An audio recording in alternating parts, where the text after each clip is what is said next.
Hello guys. आज हम लोग करने वाले हैं story the eyes have it, जो लिखी गई है बाय रस्किन बॉन्ड।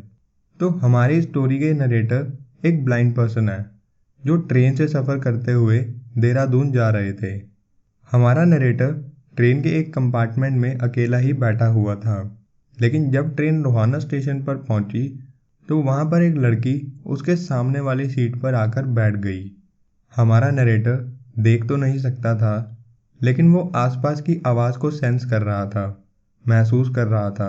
वो पता लगाने की कोशिश कर रहा था कि आसपास क्या चल रहा है, और उसे ऐसा लगा कि उस लड़की के पेरेंट्स उसे स्टेशन पर छोड़ने आए हैं और वो उसके लिए बहुत चिंता में थे, क्योंकि लड़की के पेरेंट्स उसे बार बार बोल रहे थे कि तुम ट्रेन में ध्यान से बैठना, अपने सामान का ध्यान रखना और अनजान लोगों से ज़्यादा बातचीत मत करना।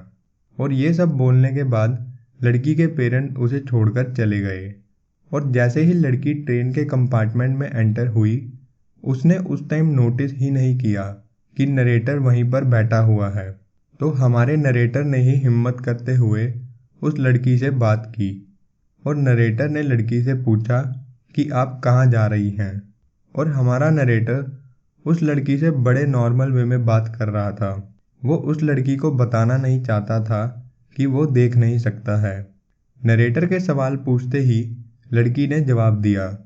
उस लड़की ने कहा कि मैं सहारनपुर जा रही हूँ, और उसने ये भी बताया कि सहारनपुर स्टेशन पर उसे लेने उसकी आंट भी आ रही हैं। फिर लड़की ने नरेटर से पूछा कि आप कहाँ जा रहे हैं। तो नरेटर ने बताया कि मैं देहरादून जा रहा हूँ, और फिर वहाँ से आगे मैं मसूरी चला जाऊँगा। लड़की ने मसूरी का नाम सुनते ही कहा कि वो तो बहुत ही बढ़िया जगह है, और अक्टूबर में वहाँ जाना तो बेस्ट है। और हमारे नरेटर ने भी लड़की से कहा कि आप बिल्कुल ठीक कह रही हैं, इस टाइम वहाँ पर बहुत ही बढ़िया व्यू होता है।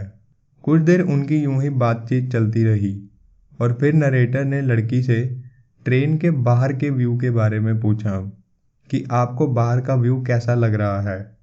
और इस बात पर लड़की ने नरेटर को रिप्लाई दिया कि क्या आप खुद नहीं देख सकते। तो हमारा नरेटर जो ब्लाइंड था, वो लड़की के सामने बाहर देखने की एक्टिंग करने लगा, और नरेटर ने लड़की को बोला कि क्या तुम देख रही हो, बाहर जो पेड़ हैं वो चल रहे हैं, जबकि हम दोनों एक ही जगह पर बैठे हुए हैं। तो लड़की ने इस बात का सिंपल सा रिप्लाई दिया कि ऐसा तो होता ही है। फिर लड़की नरेटर से ही पूछने लगी कि क्या आपको बाहर कोई जानवर दिखाई दे रहे हैं। नरेटर ने इसका सीधा सा एक बार में जवाब दिया कि नहीं, बाहर मुझे कोई भी जानवर नहीं दिखाई दे रहे हैं। नरेटर देख तो नहीं सकता था, लेकिन उसे आसपास के एरिया की पूरी नॉलेज थी। वो जानता था कि जिस रास्ते पर मैं जा रहा हूँ, यहाँ के आसपास के जंगल में ज़्यादा जानवर नहीं हैं। और ऐसे ही बात करते करते नरेटर ने लड़की को एक कॉम्प्लीमेंट दिया। उसने कहा कि आपका फेस बड़ा ही इंटरेस्टिंग है। लड़की ने यह बात सुनते ही नरेटर को थैंक्स बोला, और ये भी कहा कि किसी ने पहली बार उसे ऐसा कुछ कहा है, नहीं तो जो भी उससे आज तक मिला है उसने सिर्फ उसे यही कहा है कि आपका फेस बड़ा ही ब्यूटीफुल है। लड़की ने नरेटर से कहा कि आप इतना सीरियस होकर क्यों बैठे हैं। ये बात सुनते ही नरेटर ने थोड़ा सा स्माइल किया, और उसने लड़की को बताया कि आपका स्टेशन अब थोड़ी देर में ही आने वाला है। और लड़की ने यह बात सुनते ही कहा कि शुक्र है, मुझे ज़्यादा देर ट्रेन में सफ़र करना पसंद नहीं। लेकिन दूसरी तरफ हमारे नरेटर को इस सफ़र में बहुत ज़्यादा मज़ा आ रहा था। नरेटर और लड़की के बीच में बात चल ही रही थी कि इतने में लड़की का स्टेशन आ गया, और वो जाने लगी। और हमारा नरेटर, जिसका उस लड़की से बात कर कर मन नहीं भरा था, वो उस लड़की के बालों के बारे में सोचने लगा। वो सोच रहा था कि लड़की के बाल लंबे हैं या शॉर्ट हैं। अभी वो इस बारे में सोच ही रहा था कि ट्रेन सहारनपुर स्टेशन पर पहुंच गई। सहारनपुर आते ही लड़की ने नरेटर को गुड बाय कहा, और वो ट्रेन से उतर गई। और उसकी जगह कोई मेल पर्सन, कोई आदमी कंपार्टमेंट में आ गया। वो आदमी जब कंपार्टमेंट में आया तो उसने नरेटर से कहा कि अब तुम्हें आगे का सफ़र मेरे साथ गुजारना पड़ेगा। मेरे यहाँ आने से पहले तुम्हारे साथ कितनी बढ़िया कंपनी थी। उस आदमी की ये बात सुनते ही हमारे नरेटर को एक मौका दिखा अपना अधूरा सवाल पूछने का।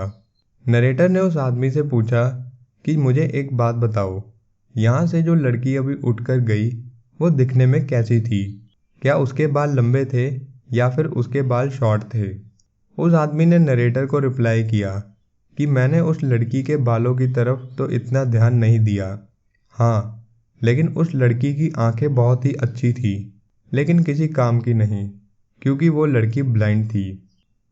स्टोरी के आखिर में हमारे नरेटर को पता चला कि वो लड़की भी उसी की तरह ब्लाइंड थी और हमारी स्टोरी यहीं पर ख़त्म हो जाती है। वीडियो अच्छी लगी हो तो चैनल को लाइक शेयर एंड सब्सक्राइब ज़रूर करें। देखने के लिए थैंक यू।